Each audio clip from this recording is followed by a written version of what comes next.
Καλώς ήρθες. Καλώς σας βρήκα. Ευχαριστώ πάρα πολύ για την πρόσκληση. Ξέρεις, τους ανθρώπους που αποφασίζουν να διαλέξουν το επάγγελμα που διάλεξες εσύ αρχικά και έκανες την πρακτική σου και εργάστηκες, γιατί μπορεί να μην έγινε κάποια πρόσληψη τότε, αλλά έκανες την πρακτική σου και ήρθες σε επαφή με το επάγγελμα αυτό και το χώρο. Οι άνθρωποι που διαλέγουν αυτό το επάγγελμα νομίζω ότι είναι πολύ δοτικοί, κοινωνικά αλληλέγγυοι και άνθρωποι της προσφοράς γενικότερα. Πώς το αποφάσισες αυτό? Ναι, είναι αλήθεια. Βέβαια, κατά τη διάρκεια των σπουδών μπορεί να ανακαλύψεις ότι δεν είσαι τέτοιος άνθρωπος. Δηλαδή, γιατί όταν το σπουδάζουμε, αντιλαμβανόμαστε ότι είναι πολύ πιο δύσκολο από ό,τι πιστεύουμε. Μπορεί δηλαδή στη ζωή μας να είμαστε έτσι, αλλά όταν πρέπει να το κάνουμε επαγγελματικά και όταν στα χέρια σου και στις αποφάσεις σου υπάρχουν τύχες ανθρώπων, είναι πολύ διαφορετικό. Και καλό είναι όποιος το κάνει να είναι σίγουρος, γιατί έχουν γίνει πάρα πολλά λάθη. Δυστυχώς. Πες μου, όταν ήρθες σε επαφή με αυτό το επάγγελμα, γιατί έκανες την πρακτική σου και είχες να κάνεις με παιδιά που είχαν την ανάγκη σου, είχες να κάνεις με κοινωνικές ομάδες όπως οι Τσιγκάνοι, οι Ρωμά. Πες μας για αυτή σου την εμπειρία. Δυστυχώς ήρθα σε επαφή με αυτό το επάγγελμα μόνο μέσω πρακτικής και όχι, δεν εργάστηκα δυστυχώς, λόγω των καταστάσεων. Αλλά η αλήθεια ότι ήταν μια εμπειρία που με έχει βοηθήσει πάρα πολύ στη ζωή μου. Πλέον δηλαδή άρχισα να αντιμετωπίζω τα πράγματα πολύ διαφορετικά από ό,τι τα αντιμετώπιζα πριν τη σχολή. Στην αρχή το βλέπαμε σαν παιχνίδι, γιατί είχα την τύχη οι πρώτες μου πρακτικές να είναι με παιδάκια. Οπότε επειδή τα ίδια δεν αντιλαμβάνονται ακριβώς το πρόβλημά τους, σε κάνουν να πιστεύεις ότι παίζεις μαζί τους. Παιδάκια με αυτισμό ήταν οι πρώτους επαφές? Και με αυτισμό και με δυσλεξία και με προβλήματα συμπεριφοράς. Εκεί λοιπόν πώς έπρεπε να δουλέψετε για να βοηθήσετε αυτά τα παιδιά? Αρχικά δηλαδή να τα αντιμετωπίζεις σαν να μην έχουν κανένα πρόβλημα. Όπως και τα φυσιολογικά παιδιά. Δεν κάναμε κάτι ιδιαίτερο, απλά είχαμε λίγο περισσότερη προσοχή και σε αυτά που λέγαμε και σε αυτά που κάνανε εκείνα. Δηλαδή, πιο πολύ τα παρατηρούσαμε περισσότερο από ό,τι θα παρατηρήσεις ένα φυσιολογικό παιδί. Εντάξει, τώρα ήμουνα και 6 μήνες σε ένα δημοτικό σχολείο, σε μια περιοχή της Πάτρας, γιατί εκεί σπούδασα, στα Ροΐτικα. Εσύ είσαι από την Κρήτη, αλλά μπήκες σε σχολείο της Πάτρας. Από Πανελλήνιες, ναι. Πανελλήνιες. Εκεί στα Ροΐτικα τι έκανες στην Πάτρα? Εκεί είχα τα πάντα. Είχα από τσιγκανάκια, από τα πάντα. Ήταν πολύ ωραία 6 μήνες. Πρέπει για ένα κορίτσι σε αυτή την νεαρή ηλικία που ήσουν εσύ, μόλις 18 χρονών, η επαφή με κόσμους διαφορετικούς, όπως για παράδειγμα ο κόσμος των Ρωμά, πρέπει να ήταν μια έντονη εμπειρία. Ήταν διαφορετικός ό,τι αφορά τους γονείς τους, όχι τα παιδιά. Δηλαδή τα παιδιά μεταξύ τους δεν υπήρχε καμία διαφορά. Απλά είχαμε να αντιμετωπίσουμε περισσότερο την νοοτροπία των γονιών και όχι των παιδιών. Δηλαδή θυμάμαι ένα παράδειγμα που μας είχε δημιουργήσει πολύ μεγάλο πρόβλημα, ήταν το γεγονός ότι έκαναν πάρα πολλές απουσίες τα παιδιά επειδή έπρεπε να πάνε να δουλέψουν. Και όταν εγώ απορούσα και λέω τώρα, πού να πάει να δουλέψει αυτό το παιδί, μάθαινα για λαϊκές, για φανάρια και εκεί ήταν λίγο σοκ για μένα, γιατί ήταν κάτι πολύ, ήταν πρωτόγνωρο πραγματικά, δεν μπορούσα να το αντιληφθώ. Ήρθες σε επαφή με γονιό, προσπάθησες να πεις ποτέ στα 18 σου και εκεί που το αίμα βράζει κιόλας και νομίζουμε ότι μπορούμε να αλλάξουμε τον κόσμο και να μιλήσεις σε κάποιο πατέρα Ρωμά και να του πεις όχι, δεν θα πάει το παιδί να εργαστεί. Θα έρθει στο σχολείο του για να μάθει γράμματα. Καλώς ή κακώς ήμουν ρεαλίστρια. Δηλαδή γνώριζα ότι ό,τι και να πω, αυτοί οι άνθρωποι έχουν γεννηθεί, έχουν μεγαλώσει έτσι και δεν μπορείς να τους αλλάξεις. Όταν δηλαδή οι γονείς ήταν 30 χρονών, γιατί είναι γονείς με πολλά παιδιά 30 χρονών. Παππούδες. Δηλαδή ναι, ακριβώς. Πολλοί έχουν και εγγόνια. Ακριβώς αυτό. Σε αυτή την περίπτωση ξέρεις πάρα πολύ καλά ότι ό,τι και να πεις, είναι σαν να μιλάς σε τοίχο. Γιατί πρέπει να σεβαστείς και την οτροπία τους. Γιατί οι άνθρωποι έχουν τις αξίες τους, έχουν πράγματα στο μυαλό τους για τα οποία δεν μπορείς να τους κατηγορήσεις, γιατί έτσι τους έμαθαν. Και κάπως έτσι, όταν πέρασες από τη θεωρία στην πράξη, γιατί ήθελες πάρα πολύ να προσφέρεις, σου άρεσε αυτό το επάγγελμα, κατάλαβες ότι είναι πολύ πιο δύσκολο από ό,τι το περίμενες. Γιατί ωραίο είναι να προσφέρουμε, όταν στην καθημερινότητά μας όμως πρέπει να στηρίξουμε όλο αυτόν τον κόσμο, να πάρουμε ενδεχομένως να γνωμοδοτήσουμε, γιατί η κοινωνική λειτουργός συχνά γνωμοδοτεί σε θέματα επιμέλειας παιδιών, για το αν ένα παιδί θα πρέπει να πάει σε ένα ίδρυμα, συνεργασία με τις ανακριτικές και εισαγγελικές αρχές. Είναι πολύ δύσκολες αποφάσεις αυτές, έτσι. Βέβαια. Και υπάρχουν μεγάλες τριβές. Τότε εσύ αποφάσισες ότι θες να σπουδάσεις ηθοποιός. Αρχικά ήθελα να το γνωρίσω. Ήθελα να ασχοληθώ με το θέατρο. Δεν ήμουν σίγουρη ότι ήθελα να το κάνω επαγγελματικά. Δηλαδή δεν σκέφτηκα ποτέ ότι θα αφήσω το ένα για να ξεκινήσω το άλλο. Ξεκίνησα τη δραματική σχολή πιστεύοντας ότι υπήρχε και η πιθανότητα να τα κάνω και τα δύο παράλληλα.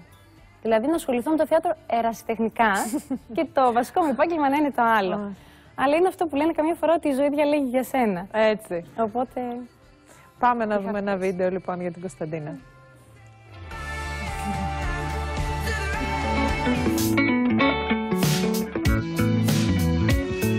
Κωνσταντίνα Κλαψινού γεννήθηκε και μεγάλωσε στο πανέμορφο Ρέθυμνο, σε ένα σπίτι ακριβώς πάνω από τη θάλασσα.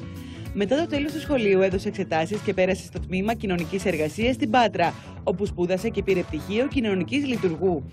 Μάλιστα, για κάποιο διάστημα έκανε την πρακτική της σε ένα κέντρο ψυχικής υγείας, κάνοντας συμβουλευτική υποστήριξη σε άτομα με ψυχικές διαταραχές. Παίρνοντας το πτυχίο της στην εποχή της οικονομικής κρίσης, δοκίμασε να βρει δουλειά στο αντικείμενό της, αλλά δεν τα κατάφερε. Πήγε σε δραματική σχολή και από τα πρώτα χρόνια της σχολής μπήκε στην τηλεόραση.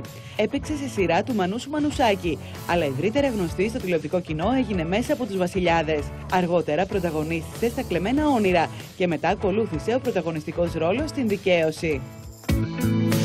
Από τον προηγούμενο Γενάρη μέχρι σήμερα κατάφερε με τα κόπων και βασάνων να πάρει 3 έως 4 μισθούς. Διαπίστωσε όλο αυτό το διάστημα το βιοποριστικό πρόβλημα που έχουν κάποιοι συναδελφοί της, με το γεγονός πως ήταν απλήρωτοι. Στο θέατρο αυτό το διάστημα είναι σε πρόβες το έργο Τσέχοφ για 2. Υποδίεται μια δυναμική γυναίκα που προσπαθεί ο ισχυρός άντρας να δαμάσει.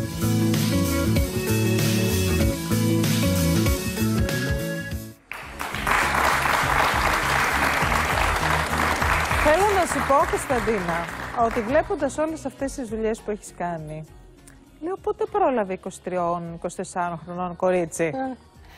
Ωραία θα ήτανε. Μικροδείχνεις πάρα πολύ. Μικρή πολύ είσαι ακόμα, αλλά δείχνεις, δεν ξέρω, έχεις baby face, δείχνεις πολύ μικρούλα. Στο γονίδια.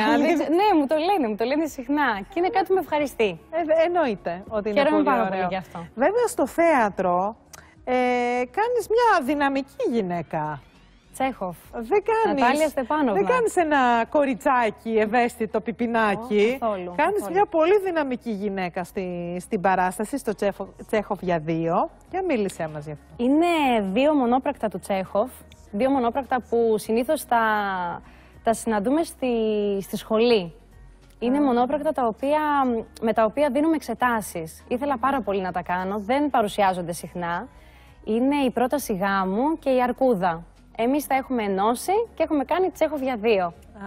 Μάλιστα. Οπότε καλούμε να κάνω την Νατάλια Στεπάνοβνα, μια κοπέλα η οποία είναι πάρα πολύ δυναμική, δεν έχει καθόλου θηλυκότητα.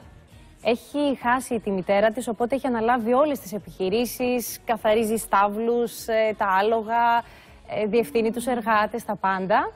Και έχει φτάσει σε ένα σημείο που να πρέπει να παντρευτεί, γιατί έχει φτάσει 25 χρονών. Και 25 χρόνων στη Ρωσία εκείνη την εποχή ήσουνα οριακά. Οπότε έρχονται, τις κάνουν πρόταση γάμου και καλείται να... Εκείνη θέλει αρχικά, απλά πρέπει λίγο να δαμάσει τον εαυτό της, γιατί πρέπει να γίνει πλέον σύζυγος. Κάτι που της είναι πάρα πολύ δύσκολο. Δεν ξέρω αν θα τα καταφέρει, θα δούμε στο τέλος. Δηλαδή η σύζυγος είναι αυτό που λέμε ότι έχω τον άντρα μου κορώνα στο κεφάλι μου. Είναι δύσκολο για εκείνη. Σωπαίνω όταν πρέπει. Πολύ δύσκολο για εκείνη. Υποτάσσομαι όταν πρέπει. Αδύνατο. Και θέλω. Ακατόρθωτο. Είναι λίγο κοντραρόλος αυτός, γιατί δεν ξέρω, κάνεις τόσο γλυκιά, κάνεις λίγο εύθραυστη, μου δίνεις λίγο αυτή την εντύπωση.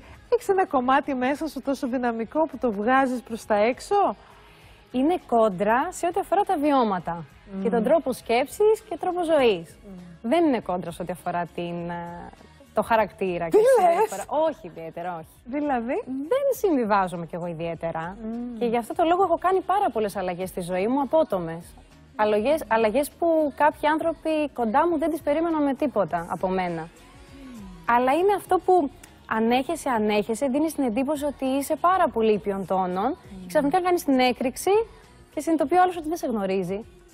Δεν ξέρω αν είναι καλό ή κακό αυτό. Καλό για μένα. Είμαι λιοντάρι. Με οροσκόπο. Είσαι το τέρι μου. Το τέρι μου. Ναι. Εγώ είμαι κρυός με οροσκόπο λιοντάρι. Φωτιάκι, είσαι το απόλυτο. Ναι. Πολύ καλό. Ίσως μέσα από τους ρόλους σου, μέσα ήδη η εμφάνισή σου, δίνεις μία αίσθηση πιο ρομαντική, εύθραυστη, πιο αυτό. Αλλά είσαι τελικά...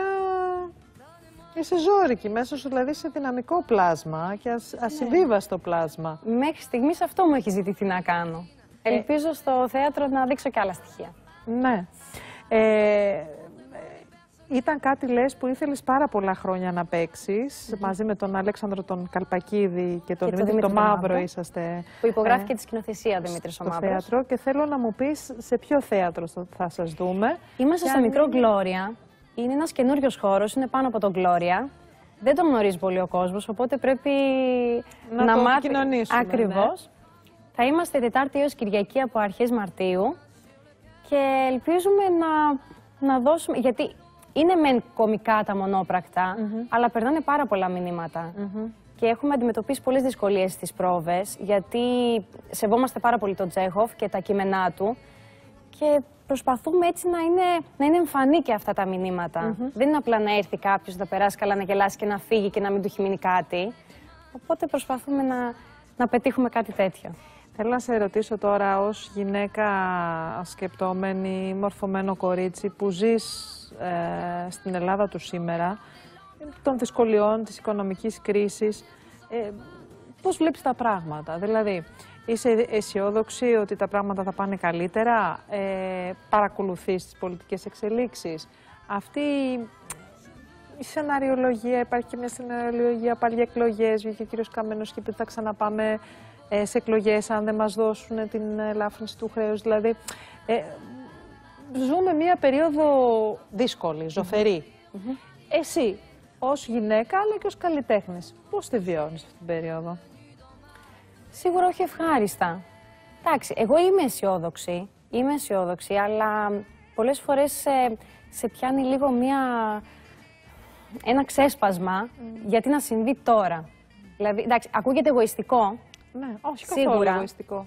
Ακούγεται εγωιστικό, αλλά θεωρώ ότι η δική μας γενιά ήταν πάρα πολύ αδικημένη. Ήταν. Γιατί οι μεγαλύτεροι από εμάς, ναι μεν βιώνουν κάτι αντίστοιχο, αλλά έχουν ζήσει και εποχές πολύ καλές. Σωστά. Εμείς πάνω στο ξεκίνημά μας έγινε αυτό. Δεν ξέρω ποιος φταίει και δεν ξέρω, γιατί πρέπει να έχεις πολλές γνώσεις για την ιστορία της Ελλάδας και δεν ξέρω αν έχουμε τις σωστές γνώσεις. Οπότε δεν ξέρεις να κατηγορήσεις κάποιον, να κατηγορήσεις εκείνους που έφεραν σε αυτή την κατάσταση τη χώρα, να κατηγορήσεις εκείνους που τη συνεχίζουν. Γιατί ακόμα και τώρα που υποτίθεται ότι πρέπει να βρεθεί μια λύση, έχουμε πολιτικούς που πιο πολύ τους ενδιαφέρει ποιος θα έρθει στην εξουσία. Τώρα για τις εκλογές, για μένα είναι λίγο αστείο όλο αυτό που γίνεται. Και αυτά που γίνανε με τα δημοψηφίσματα, με τις εκλογές, κάθε 6 μήνες εκλογές. Πάλι, δηλαδή ήταν κάτι το οποίο θεωρώ ότι μπορούμε να το χαρακτηρίσουμε ως πόλεμο νεύρων για μας. Ειδικά όταν οι δουλειές είναι εποχιακές και σε σταματάνε και δεν μπορείς να συνεχίσεις. Εμείς βιώσαμε δηλαδή, ειδικά με τις περιοδίες και με τις δουλειές, τότε και με τα capital controls και όλα αυτά, βιώσαμε κάτι πάρα πολύ άσχημο. Δεν ξέραμε αν θα δουλέψουμε, δεν ξέραμε αν θα επιβιώσουμε. Οπότε θεωρώ ότι είναι λίγο ασυνειδησία, να το πω. Είναι άσχημη έκφραση. Όχι, έχεις απόλυτο δίκιο ως νέος άνθρωπος να εκφράσεις μία οργή, γιατί θέλεις να δημιουργήσεις.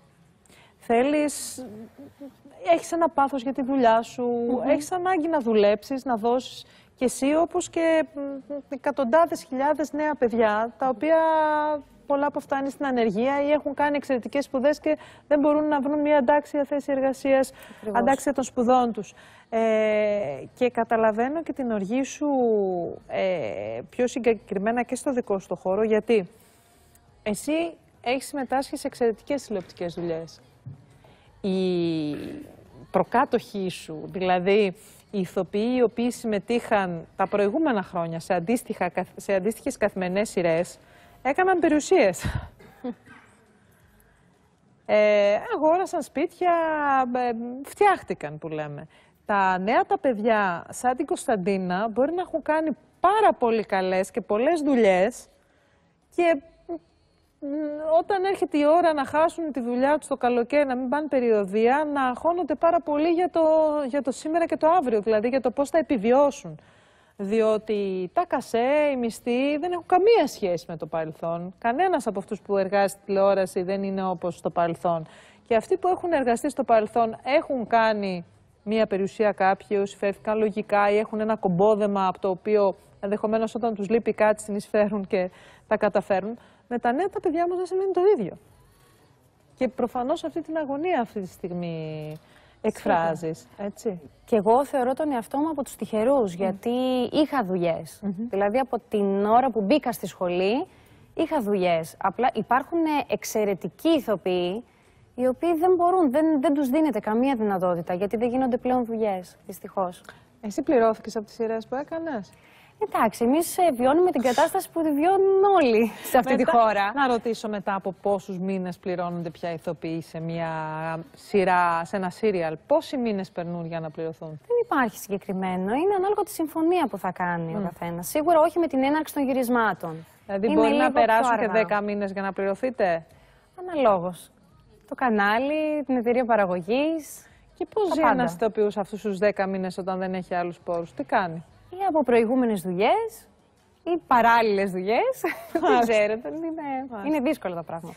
Κωνσταντίνα, μου εύχομαι η παράσταση τουλάχιστον στο μικρό Γκλώρια να πάει καλά. Ευχαριστούμε πάρα πολύ. Να είναι μια εισπρακτική επιτυχία σε αυτούς τους δύσκολους καιρούς. Ευχαριστούμε πολύ και να έχει και καλλιτεχνική επιτυχία, γιατί είναι δύσκολα έργα. Οπότε σίγουρα μας ενδιαφέρει και το εμπορικό κομμάτι. Αλλά εγώ ειδικά που είχα 2 χρόνια να κάνω θέατρο λόγω τηλεόρασης, για μένα είναι και κάτι παραπάνω από αυτό.